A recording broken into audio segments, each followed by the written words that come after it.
I'm Andrew Schweitzer, and you're listening to the Boxing for Free podcast. Ladies and gentlemen, as you probably noted by the title of this podcast, there's a message here, and that is walk before you run, alright?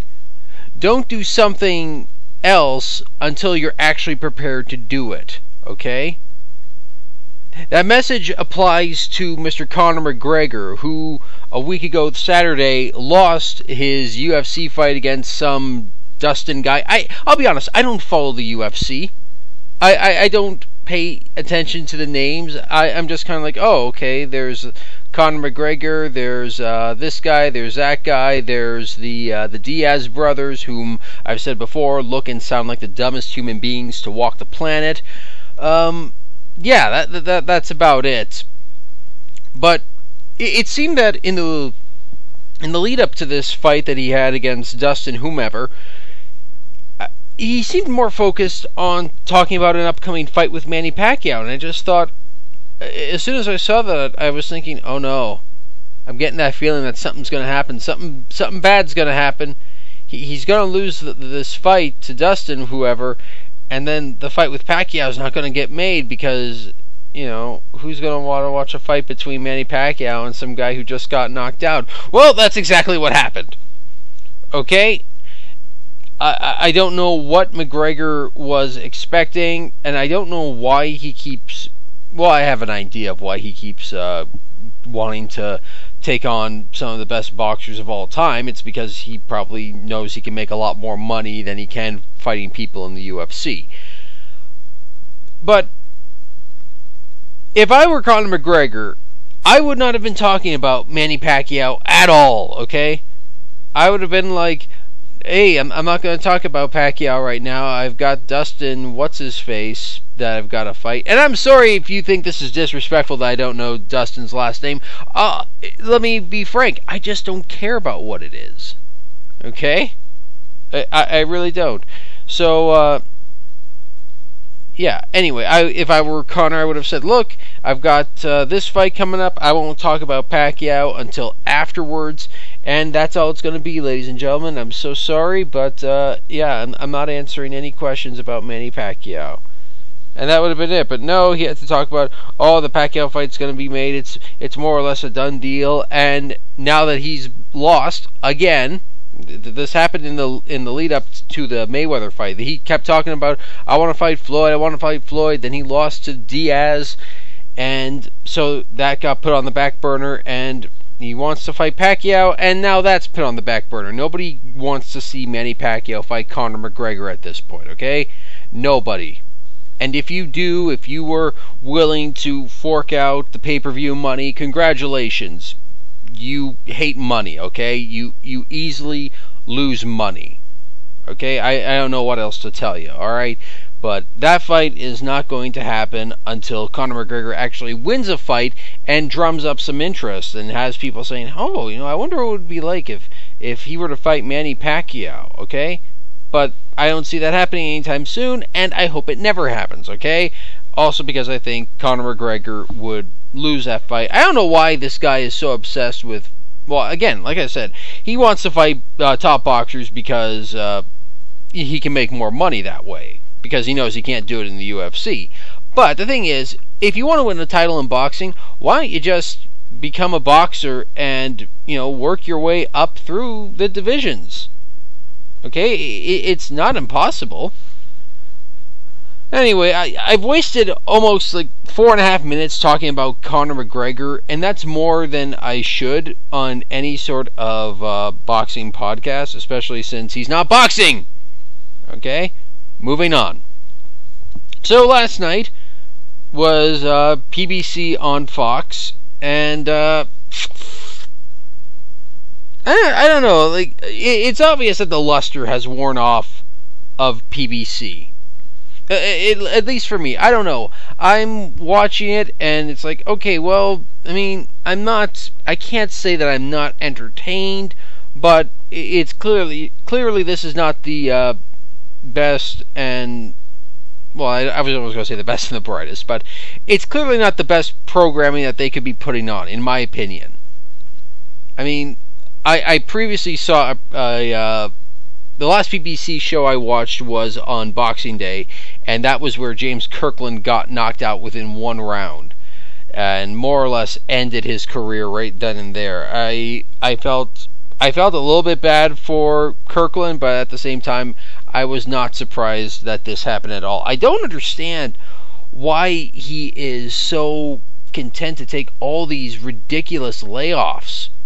Okay? And I'm getting a little bit sidetracked here, but what do you care? You're not paying for this podcast. Listen up. After he lost to Canelo Alvarez back in 2015, that was just shortly after the Mayweather versus Pacquiao fight. But after he lost that fight, he spent almost 4.5 years on the shelf doing nothing. And this always happens with Kirkland. You know, he will fight guys who are at a certain level, and when he tries to step up, he gets beat. It's been happening ever since the Ishida fight. Like, look at the guys that, after he was released from prison in 2010 or 2011, you know, they don't have the most impressive records. One guy was 10-2, the other guy was 15-8. But then you got Nobuhiro Ishida, 22-6, and not much of a puncher. I think he only had like 5 or 6 KOs in his record. Okay, sorry, I'm looking at it right now. 11 KOs, but not a big puncher. All right, but this guy stops Kirkland in one round. Like, you're almost kind of like, what had happened to Kirkland? And watching him against Juan Montiel, it's kind of like, oh my God. Like, who would have thought that at the beginning of, and you have to remember, this is like one of the last boxing shows of 2020. People 10 years ago were like, James Kirkland is going to win a title in the next few years. People 10 years ago were saying that, and it's kind of crazy to think what's happened to him. But I don't understand why he's always, or why he was. I doubt he'll fight again, honestly. But I don't know why he was always taking these stupid layoffs all the time. It's kind of like, you know, if you want to get back into it, build yourself back up, get in the ring. But either way, I'm getting sidetracked as usual. But I watched last night's PBC on Fox, and I mean, I can't say I was bored, but there were times where I was like, huh, you know, I'm kind of expecting a bit more, especially from Caleb Plant. I was expecting a bit more, but I'll get into that. There were some other fights beforehand, but I'll be honest, I was recording another podcast during that time, and I'm watching the broadcast on mute. I'm not really following it that well, but you know what? Justin's probably pissed off about this, hearing this, that I wasn't actually watching the show, recording another podcast. So let's just talk about the real broadcast that I watched, okay? First of all, the commentary. Now, I like Brian Kenny. I like Sean Porter. I think they're both very talented guys. I mean, Sean Porter is pretty good on broadcast, but one thing that I really can't stand, and unfortunately Brian Kenny was so guilty of this throughout the broadcast, they keep trying to get you, the viewer, excited about a possible matchup between Caleb Plant and Canelo Alvarez. And it's just, stop it! Stop it! Walk before you run. He hasn't even beat Truax yet. Caleb Plant was fighting Caleb Truax. He was defending his title against him. And I'm like, how do you know that Plant's not going to lose this fight? Anything can happen in boxing. Buster Douglas will tell you that. But why are you talking about Caleb Plant fighting Canelo when he's still got to get past Truax first? Walk before you run. I mean, and none of them are like thinking about it. It's just, oh my God, you can tell that they are being forced to say this, in my opinion. In my opinion, it's kind of like there's somebody on their headset like, all right, now I want you to plug Plant versus Canelo. Tell them it's going to be a great fight and that anybody has a real chance to win that fight. Like, just listen. Here for the fans out there. Sean, great to have you with us. And look, I'm trying to keep it clear for the fans out there. It's never easy with so many belts, but Canelo moving in, getting the Ring Magazine belt, 2 of the belts. Caleb Plant has a legitimate belt in this division. Sooner or later, you'd like to see a clash between these two. What are your thoughts on the new landscape at 168? I want to see it. That's the fight that I want to see. I mean, looking at that landscape right there, it looks a little bit like the welterweight division in terms of how much competition is there now and how many contenders and champions could be right there in the 168-pound division. No secret that Canelo is at the top, even though he just got there. But then we got a guy tonight, Caleb Plant, who is the IBF champion, going up against Caleb Truax, a formidable opponent, also held the IBF title. So I think we're in a great fight tonight, and I think we're going to get a good glimpse of who Caleb Plant is in the fight with Canelo Alvarez. And they kept doing this throughout the entire broadcast. All right, it's just like stop. And then they oh God, it is so embarrassing with PBC sometimes, because they will desperately try to overlook, you know, people who are legitimately players in the super middleweight division or any other division. Alright, if you're not signed to PBC, you don't matter. Because they showed this graphic of the super middleweight landscape. You had Canelo Alvarez, who holds the WBC, WBA World Super Championship and the ring belt. Caleb Plant, the IBF champion. David Benavidez, who used to be super middleweight champion. He held the belt twice for the WBC, but he stripped both times for, I believe, failing to make weight. And I'm kind of looking at this graphic, and I'm like, all right, where's Billy Joe Saunders? You know, the guy who holds the WBO belt. No, they're showing Anthony Durrell, a guy who lost his last fight. I mean, granted, former two-time WBC champion. I'm not going to take that away. You got the guy who Canelo is going to be fighting next, Yildirim. I don't know how to pronounce this guy's name, but obviously he's going to get smoked faster than a joint at a frat house. Got Caleb Truax, and okay, former IBF champion, but you know, you don't have room for Billy Joe Saunders. And later in the broadcast, Kenny did mention Saunders' name, but almost kind of flippantly, like, yeah, but you know, Europeans don't really count. It's almost kind of like sometimes PBC has to acknowledge, yeah, we're biased towards people who are signed with us, but I mean, okay, yeah, these guys sort of exist. It's like, no, they do. They do exist. It's like when they kept saying that they were hoping to have one day the first undisputed heavyweight champion since Mike Tyson. And it's like, what do you mean the first undisputed heavyweight champion since Mike Tyson?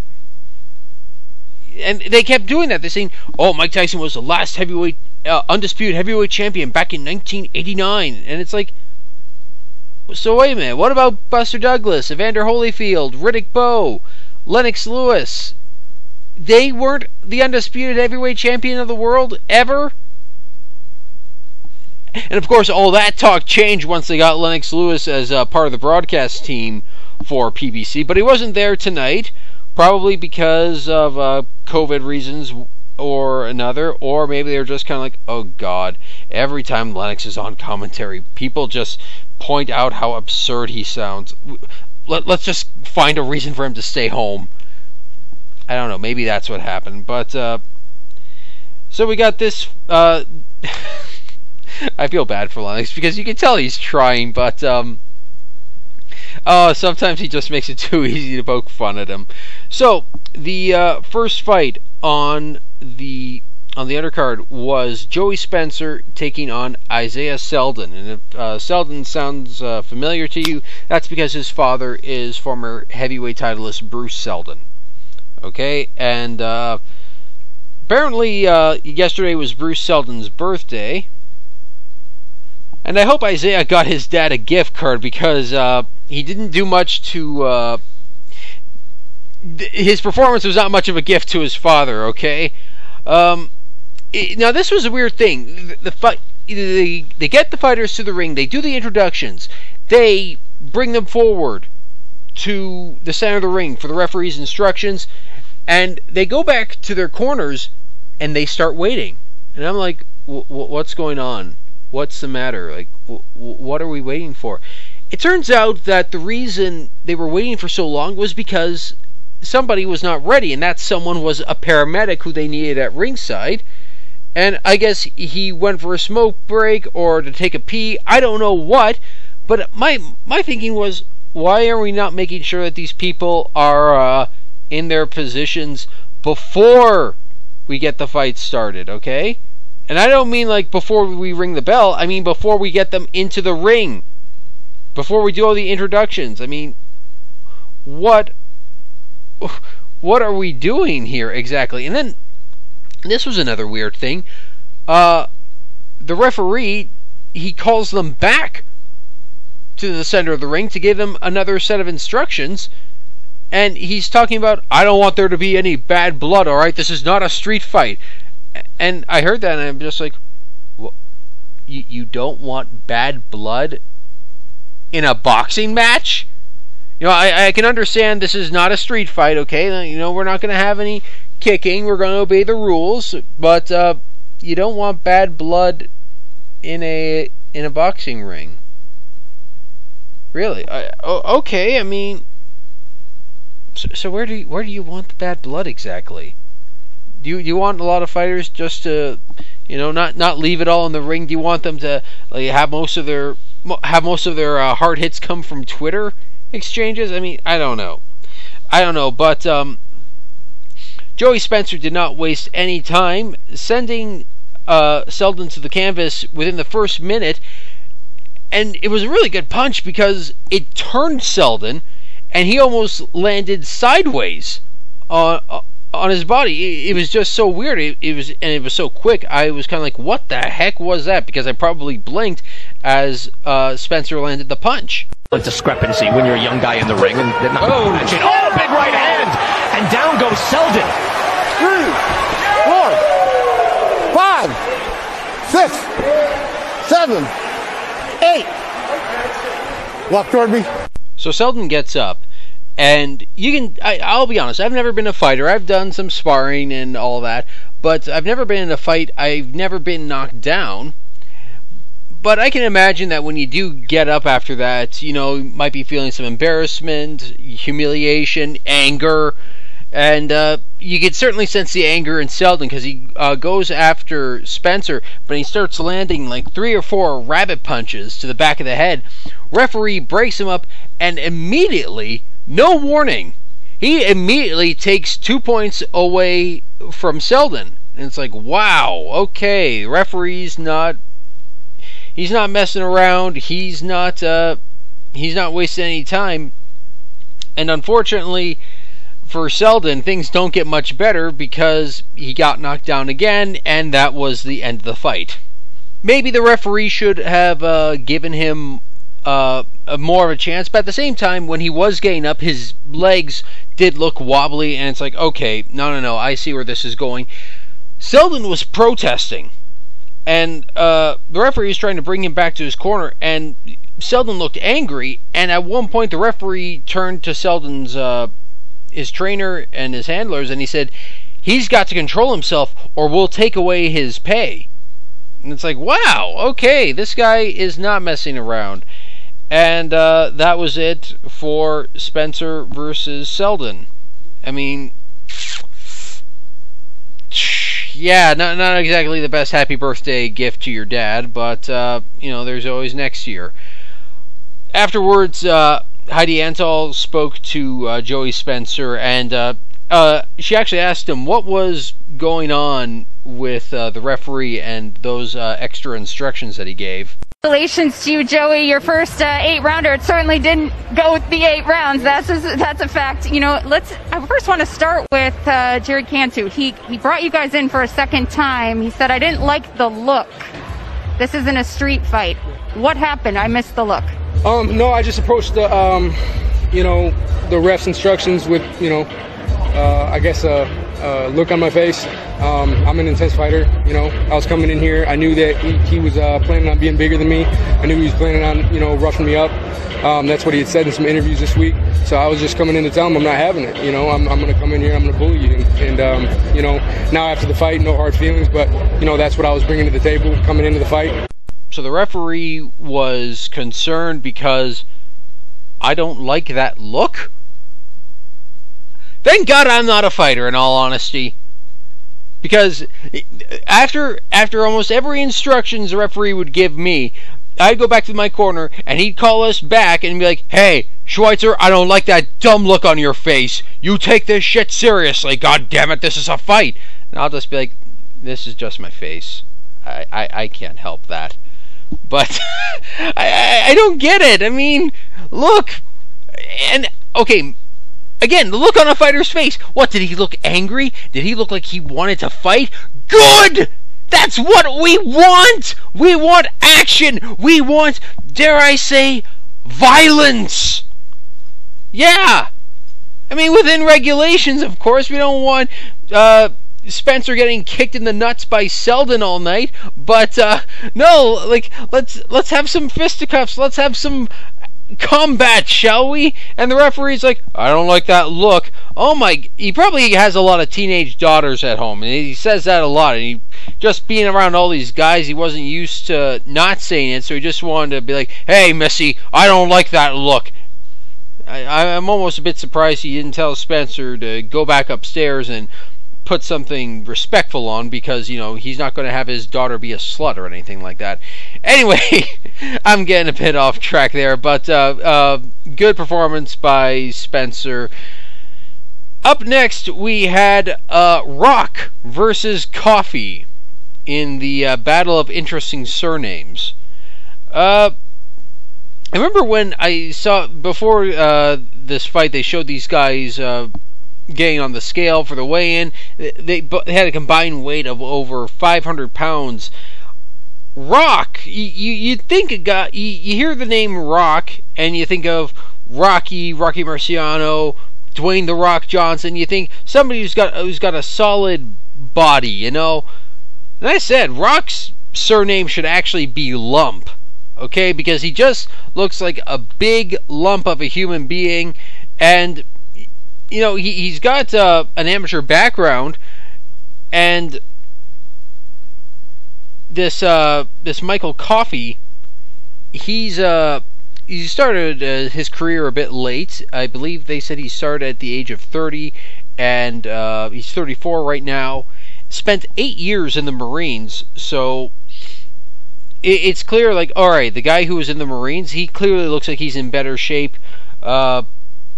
And these guys were both undefeated. Darmani Rock entered the ring with a weight of 261 pounds, 17 wins, no losses, 12 KOs. Michael Coffey was 270 pounds, 11 wins. I don't know how many KOs he's got, but he added a new KO to his record last night. Knocked out Darmani Rock in the third round. I gave Coffey the first 2 rounds. And there almost seemed to be... Rock took a knee at one point in round 2, but for whatever reason, the referee did not start a count or anything. The referee was Jack Reese, and he's got a history of... I don't want to call it odd behavior, but some very strange judgments during his fights, okay? So in the third round, Coffey is on the ropes, fights off of him, kind of pivots to his left, and as Rock finishes landing this shot, he lands this left uppercut that stops Rock, and I thought, okay, well, I think this is going to be it, because it seemed like Rock was kind of like, well, no, that's it, I've had it, you know, oh well, maybe I should try coming in shape for my next fight, and I almost think Jack Reese was going to reach 10, but then he's just like, no, okay, you just made it. And you can hear Brian Kenny kind of, he's watching the fight, he's going like, Jack, like he cannot believe what he's watching. Losing his will and forcing Coffey to the ropes. I didn't hear Damani's corner this time. Whoa! Oh, big hook by Coffey, and down goes Rock. 3, 4, 5, 6, 7, 8, 9. Are you okay? Give me those gloves. You want to continue? Walk to me. Jack Reese got to 9.5 and did the right thing. Box. All right, what are we going to do here? Absolutely, absolutely. So now let's see how he reacts. Darmani Rock went down. That was a beautiful hook by Coffey, Sean. I thought it was uppercut. There's another Oh, one. and that hook puts him down again. 3, 4, 5, 6, 7. Wow. And it's over. Jack Reese got to 7. He was going to get to... And with that second knockdown, that was the end of the fight. You could kind of tell looking at Coffey, he did not want to continue. And I don't get that sometimes with fighters. It's just like, come on. Like, you can still continue. You might not want to, but like, why are you doing all this training? Or maybe in Coffey's, or not Coffey, but in Rock's case, it's like, why are you doing all this eating less? And, you know, don't you want to win? Don't you want to say that, all right, yeah, I was down, but I got back up and I won the fight? You know, that's a great story, but I guess he just wasn't interested in that. And of course, on Twitter afterwards, you get all these jokes about Coffey winning, and everyone's like, wow, that's coffee that'll surely wake you up. Oh, wow, that coffee sure isn't decaf. And yeah, I made one like that. I don't care. I thought it was funny. Anyway, good performance from Michael Coffey. I'm glad that it didn't go to a decision, because I really like it when we've got big men like Coffey and Rock, and you want to see one of them go down.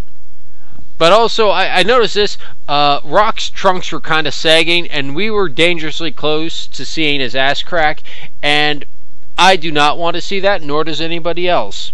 So, you know, the referee should have been like, okay, trunks are a little low here, so I'm just going to pull them up because I don't want to see your disgusting crack. Okay, obey the rules and don't show your crack, come out fighting. But, going back to Jack Reese, you heard it, right? You heard, like, it almost seemed like he wanted to reach 10, but he stopped himself, and Brian Kenny's like, Jack, listen. Look, you want to continue? Walk to me. Walk to me. Walk to me. And Jack Reese has done this before, okay? I went back to, I think it was 2015, the fight between Gennady Golovkin and Willie Monroe. Monroe was knocked down for the, I can't remember if it was a third. It doesn't matter. It was the final time for the fight. Jack Reese is doing the count, and he actually reaches the count of 10, and he still lets the fight, he still is ready to let the fight continue, but Monroe is kind of like, oh, wait, you're going to continue? No, you know what? I'm done. I'm done. I'm going to play the audio for you. Downs in the second round, and now he knocks him down for the third time here in the sixth. 7, 8, 9, 10. You just beat it. You just beat it. You got to move faster. You want to continue? His legs are you gone. want to continue? His legs are gone. Yes, thank you. Yeah. Willie Monroe says to Jack Reese, I don't want to continue. And I know what Monroe was trying to do, okay? Like, he's watching Jack Reese count, okay? Jack Reese is right in front of him. He timed it so that he could get up just at 10, so that when, hopefully, in Monroe's mind, he was thinking, if I get up just as he says 10, he'll wave it off, and then afterwards, if people are disappointed in me, I can say, hey, I tried to get up, but the referee was counting too fast, and he didn't give me a proper chance. I wanted to continue, otherwise I would have stayed down. But it's like, so wait a minute, you got back up, only to just be like, no, I can't continue. I'm done. It's like, oh, pretty sneaky, sis, but no, that's not going to work on me. And I'm sorry, I don't know why Reese would do something like that. But either way, I'm talking about a fight that's from like 6 years ago. Okay, but no, Jack Reese does have a habit of, you know, I don't know. So it's like a count is normal. Once you reach 10, fight's over, okay? But, like I said before, good performance from Michael Coffey. So then we go to the main event. As PBC was billing it, it is a battle for the ages. Now, when you hear a tagline like that, it's like, oh, wow, that must mean that a lot of people are talking about it. I could not see anybody using the hashtag #PlantTruow last night on for PBC, okay? Like, maybe they were using it afterwards, but Battle for the Ages? Come on. I really hate when they do that. When they try to oversell a fight like this. This was not a battle for the ages.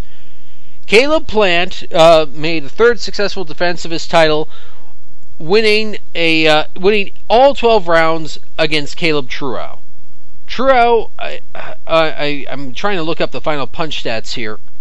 Okay, Caleb Plant threw 581 punches, landed 179, 31% connect percentage. Caleb Truax, 389 punches, landed only 47, 12% connect percentage. That's, yeah. And during the fight, like, what Plant's really got going for him is his hand speed. He calls himself Sweet Hands, which even Sean Porter was like, I'm not too sold on that nickname, to be honest. Neither am I, okay?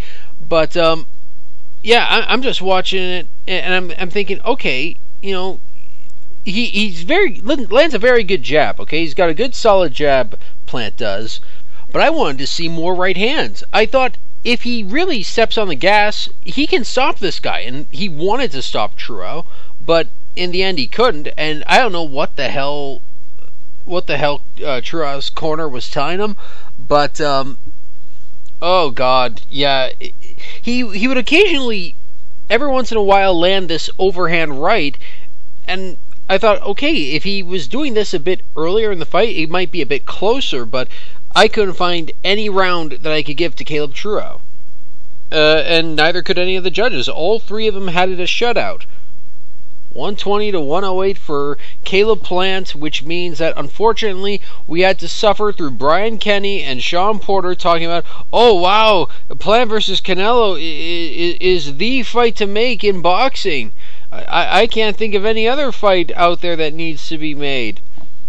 It was just a bit sickening and embarrassing, and I'm just thinking, why not David Benavidez? Okay, what's wrong with David Benavidez versus Canelo Alvarez exactly? I mean, am I missing something? Sometimes I think I am. But I would think that, hey, this guy was WBC champion for a while. In fact, twice. He never actually lost it in the ring. Alright? He was stripped of his title, but could this guy, who is, really strong at 168 pounds, could he have a good fight with Canelo? I think so. And Edgar Berlanga Jr., you might remember him a few podcasts back, knocked everybody out in the first round. After the fight, he was saying to Caleb Plant, or tweeting rather, he said, that fight was cute, let me know when you're ready to get kissed by these fists. And I just thought, great, I want more of that. I want, of course, let's not have that referee, I think his name was Michael Cantu, during the Selden fight. I don't want him refereeing that fight, otherwise he'll be like, hey, I saw what you put on Twitter, that wasn't very nice, you gentlemen behave in this ring, damn it. No, keep Cantu away. But, I don't know, I just don't think Plant's ready for Canelo. Plus, you have to think about this. I've had Canelo losing some fights. I had him losing against Lara. I had him losing both fights against Golovkin. But he always finds a way to win, either by judging or from his own ability.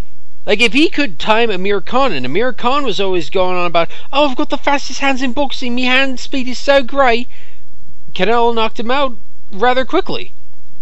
So, I just don't see Plant doing anything that would make me say, oh wow, I really want to see this guy against Canelo. Plus, here's another thing that holds him back. His freaking name is Caleb. You are not going to be a star when your name is Caleb.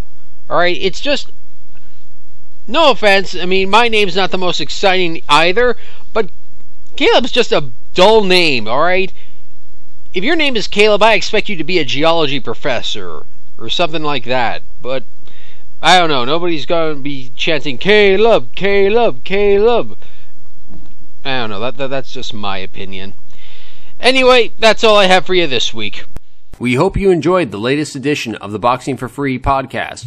You can find us online at www.boxingforfree.com. That's boxing, the number 4, free.com. Twitter.com/boxingforfree. Be like Arislandi Lara, Robert Guerrero, Berman Stavern, Milorad Zizic, Adonis Stevenson, Glenn Johnson. Wow, that's a lot of famous boxers. And hundreds of others. And follow us on Twitter. Go to youtube.com/boxingforfree and like us on Facebook. Go to facebook.com/boxingforfree page. You can subscribe on iTunes, Podbean, and several other podcast directories.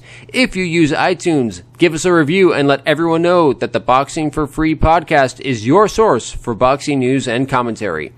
I'm Andrew Schweitzer. Thank you for listening, and we hope you tune in next time. Do you have any non-dairy creamer? Yes! Yes!